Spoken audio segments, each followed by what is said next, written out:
역대상 16장 1절부터 11절 말씀 마음을 집중하시고 함께 읽어보십니다.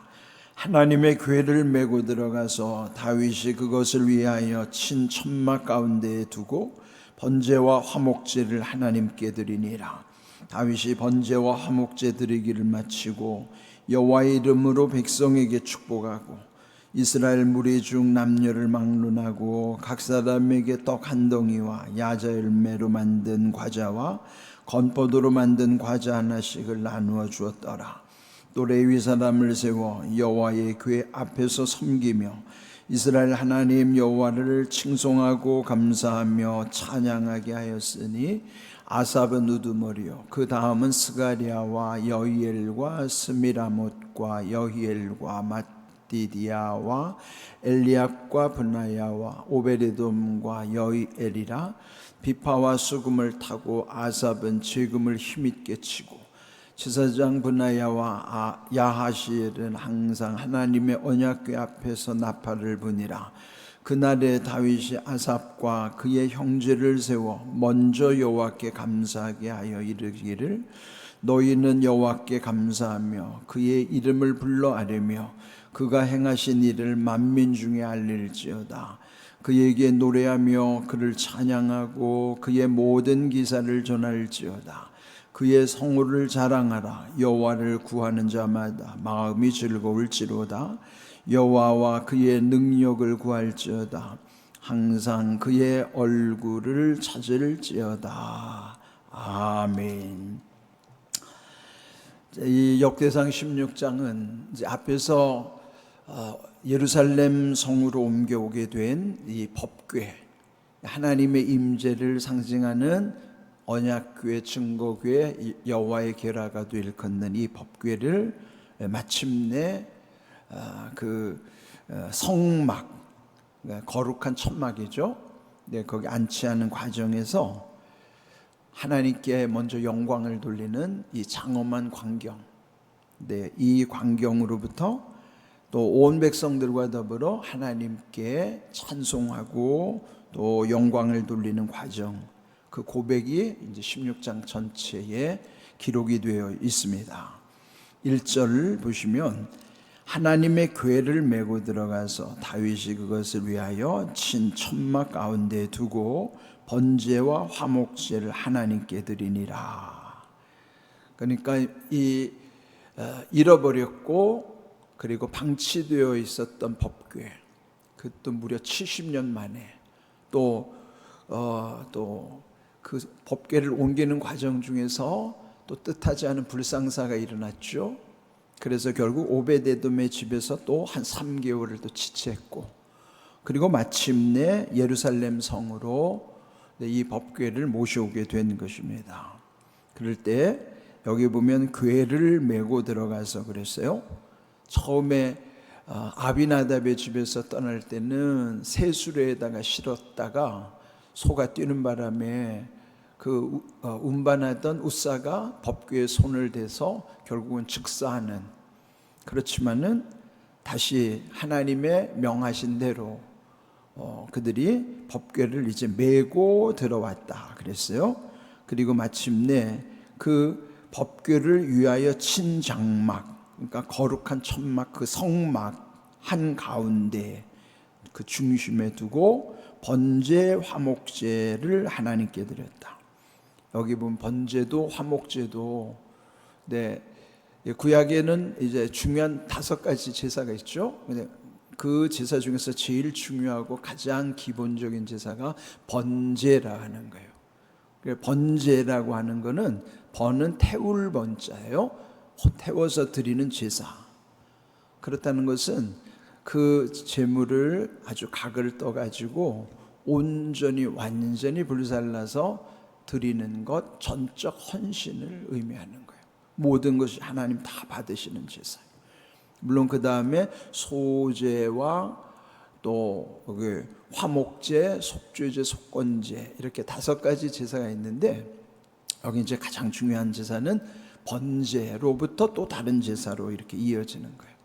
근데 여기서 이제 화목제라는 것은 번제는 전적으로 다 살라서 하나님께 드리는 것이고, 화목제라는 것은 하나님과 거기에 참석한 모든 사람들이 그 제물을 하나님께 드린 다음에는 함께 나누는 거예요.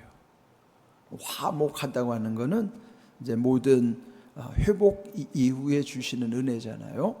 그러므로 여기에 번제와 화목제를 먼저 하나님께 드렸다는 것은 온전히 하나님께 예배드렸다 하는 거예요. 우리 예배 속에도 보면은 번제와 화목제의 정신이 담겨 있는 거죠.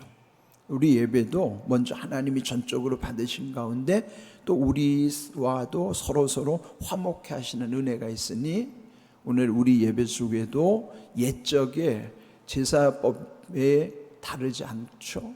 우리 안에도 여전히 번제와 화목제로서의 또 우리가 감당해야 되는 그런 정신이 이 속에 깃들어 있는 것입니다. 그래서 먼저 중요한 건 하나님께 감사로 예배드리며 영광을 돌리는 것이 먼저 우선해야 되는 것이고, 그 다음 두 번째로는 다윗이 번제와 화목제 드리기를 마치고, 그러니까 하나님께 예배드린 후에 그리고 여호와의 이름으로 백성에게 축복하였다. 자, 하나님께 영광, 그 함께한 모든 이들은 여호와의 이름으로 복을 빌어주는 거예요. 축복하는 거예요. 이것이 우리 예배 속에도 하나님께 예배를 통해 영광 돌림과 동시에 서로를 축복하는 것. 그래서 이 두 가지, 먼저 수직적으로는 하나님께, 수평적으로는 우리 모두 함께. 이게 수직과 수평이 만나는 그게 십자가예요. 십자가라고 하는 건 단순히 그게 이제 나무로서의 의미만이 아니라 그 보여주시는 상징적 의미로서, 그는 수직은 하나님과의 관계, 수평은 사람들 사이의 관계. 그래서 우리는 항상 이런 우리 예배 속에, 우리 신앙의 중심 속에 수직과 수평의 관계 속에서의 하나님을 사랑하고 이웃을 사랑하는 것이, 그 사랑함이라고 하는 건 본질이 달라서는 안 된다 그러지 말이죠. 사랑한다는 것은 동일한 사랑이에요. 하나님을 사랑하면 그 사랑 가지고 이웃을 사랑하는 거예요. 하나님을 사랑하는 것과 사람을 사랑하는 것이 본질이 달라지면 안 돼요. 우리가 생각할 때는 하나님 사랑하는 것과 사람을 사랑하는 것이 본질이 다를 거라고 생각하기 쉽죠. 그렇지 않아요. 그러니까 예수님도 그런 비유를 하셨잖아요.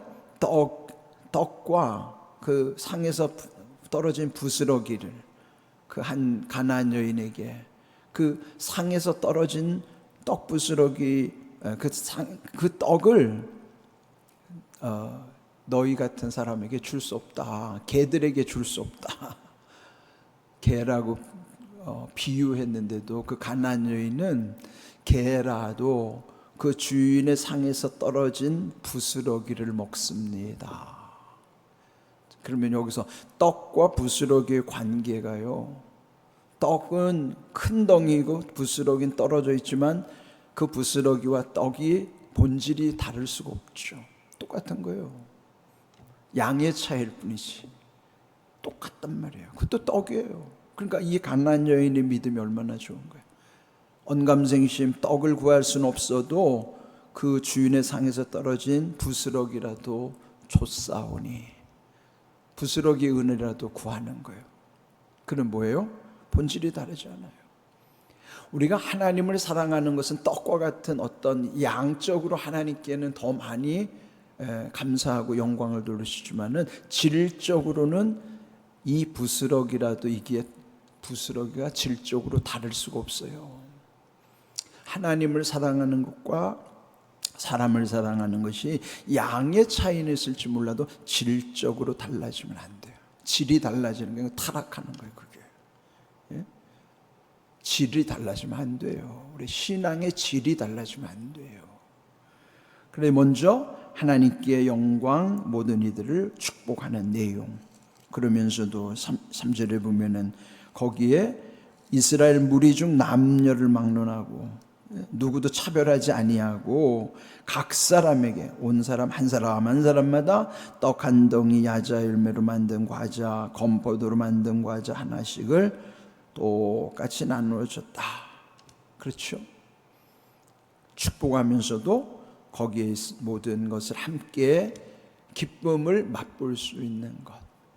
그래서 우리 교회에서도 이런 모든 것이 하나님께 영광 축복하는 가운데 무언가를 기쁨으로 공유할 수 있는 것, 나눌 수 있는 것. 그러면 이 말씀 속에도 보면은 오늘 우리의 신앙의 본질이 이 속에 다 녹아 있는 거예요. 그래서 우리는 예배 속에서 이런 말씀이 또한 우리의 심령 깊은 곳에서 스며들고 배어들게 해야 되는 거예요. 그게 변화가 시작되는 거란 말이죠. 이런 믿음 가지고 다윗과 그 백성들이 함께 했던 것처럼 오늘 이 시대에 우리도 그렇게 함께 하는 것이죠. 또 4절 레위 사람을 세워 여호와의 궤 앞에서 섬기며 섬긴다는 뜻이 예배입니다. 섬김, 그 섬긴다는 그 예배 속에 이스라엘 하나님 여호와를 먼저 칭송하고 감사하며 찬양하게 했으니 그렇다면 섬김이라는 예배 속에 가장 중요한 본질이 뭐예요? 칭송, 하나님을 높여서 영광 돌리는 게 칭송. 그 내용 속에 들어있는 게 감사, 그리고 함께 어우러지는 게 찬양. 그러니까 칭송과 감사와 찬양이라고 하는 것은 섬김의 본질이에요. 그 예배의 본질이라. 우리가 예배의 그 가장 중심에서는 하나님을 칭송함과 동시에 하나님의 은혜를 감사하고 우리 모두가 함께 하나님을 찬송하는 것, 이게 예배의 본질이죠. 그게 섬김이에요. 그러니까 여기 주신 말씀을 곰곰이 묵상하다 보면은 이 말씀이 하나도 버릴 게 없어요. 다 내게 이렇게 하나님과의 관계를 우리가 이루면서 살아가는 것이구나. 다윗이 그 법궤를 모셔와가지고 그렇게 하나님을 높여 칭송하고 더불어 감사하면서 함께 찬양 올리는 그 광경을 한번 상상해 보십시오. 그 후에 과연 우리는 그런 예배를 드리는가? 또 나는 그 예배 속에 참여하고 있는가? 그거 한번 돌아봐야 된단 말이에요. 왜 말씀을 묵상하느냐? 내가 말씀 속으로 들어가기 위해서 말씀 묵상하는 거예요. 내가 그 속에 들어가지 않으면 그 말씀이 내 말씀이 될 수도 없죠. 그 묵상 속에 내가 있어야 돼요. 그렇지 않으면 그냥 구경하는 거예요. 관람. 그런 내 것이 될 수 없죠. 여기 주신 말씀 속에서도 우리가 하나님 앞에 예배드리는 모습이 어떠해야 되고 거기에 참여한 나는 어떠해야 되는가.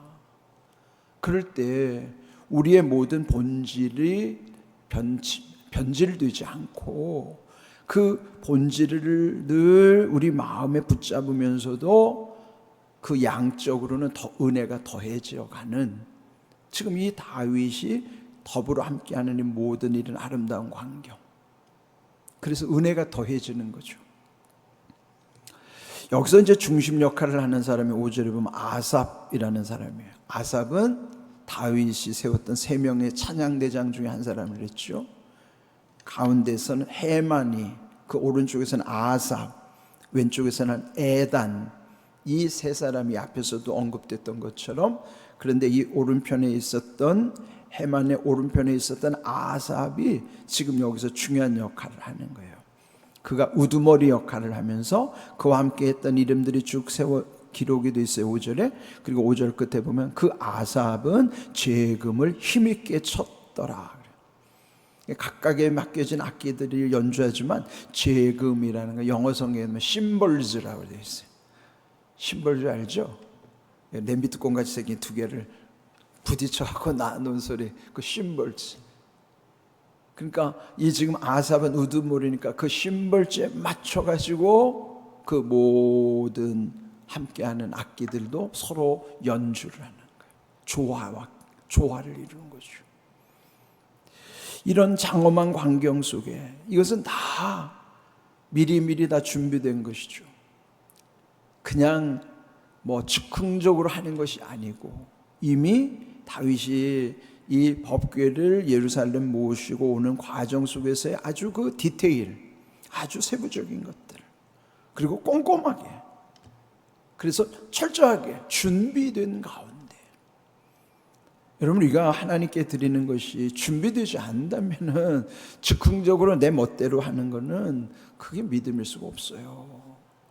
그래서 우리가 이제 이번 응답부흥성을 앞두고도 지금 이제 시간이 점점 다가오지만은 우리는 사모하는 마음 가지고 기도로 준비하고 또 예물로 준비하고 또 오시는 강사님을 위해서도 기도하고, 그러면서 우리가 최선을 다해서 다 준비하는 가운데 그 준비된 만큼의 하나님이 그 이상으로 은혜를 베푸신다는 게 성경의 원리잖아요. 자, 이렇게 이제 7절 이하에도 보면은 그날에라는 말이 있어요. 그날. 그날은 뭐예요? 특정된 날이죠. 그날은 보통 날과 다른 날이에요. 왜 달라요? 법궤가 들어온 날이잖아요. 70년 동안에 방치되어 있었던 그 법궤가 마침내 예루살렘 성에 들어오게 된 특별한 날, 그래서 그 날은 보통 날이 아니라 특별한 날이에요. 그래서 성경에도 보면은 그 날이라고 하는 특별한 날, 또 그와 반대로 매일 경험하는 날을, 일상의 날을 이 날이라고 하는 거예요. 우리는 이 날들 속에 뭐가 있어요? 특별한 날, 그 날이 있는 거예요. 우리에게 그 날의 마지막은요, 예수님 손잡고 천국 가는 날이 그 날이에요. 또 이 역사적으로는 예수님이 다시 오시는 종말의 때가 그 날이에요. 그 날이라고 하는 것은 성경에 보면은 종말의 의미가 있어요. 예수님이 오시는 역사적 종말, 나를 불러가시는 개인의 종말, 그것이 그 날이란 말이에요. 우리도 언젠가는 그 날이 올 거란 말이에요. 나의 마지막 날, 그 날이 온다고요. 그 날, 특별한 날이에요. 그 날이. 그 날이 뭐예요? 소망을 바라보며 살아가는 그 날 속에 날마다가 이 날들을 살아가는 거예요. 이 날들은 일상이고, 일상들이 끝나는 일생 끝에서 주시는 마지막 날, 특별한 날이 그 날이란 말이죠. 물론 일상 속에서 우리들 나름대로 의미 있는 그 날들도 있을 수 있겠죠. 그러나 어쨌든 이 날은 아주, 그 날, 여기서 말한 날은 특별한 날. 다윗이 아삭과 그의 형제를 세워서 먼저 여호와께 감사하게 하였다. 오늘 제목, 먼저 여호와께 감사하라. 우리의 삶의 우선순위 첫 번째는 먼저 하나님께요. 먼저 여호와께, 그 뭐예요? 은혜를 깨닫기 때문에 은혜를 알면 늘 감사하는 거예요. 은혜라는 것은 늘 감사로 응답하는 거예요. 그래서 그를 늘 기억하고 잊어버리지 않게 하시는 거예요. 먼저 여호와께 감사. 이게 우리의 그리스도인의 삶의 원칙이죠. 오늘 하루도 여러분 일어나자마자 먼저 하나님께 감사하셨잖아요. 눈을 뜨면 먼저 하나님께 감사하는 거예요. 이게 그 기독교인의 삶이란 말이죠.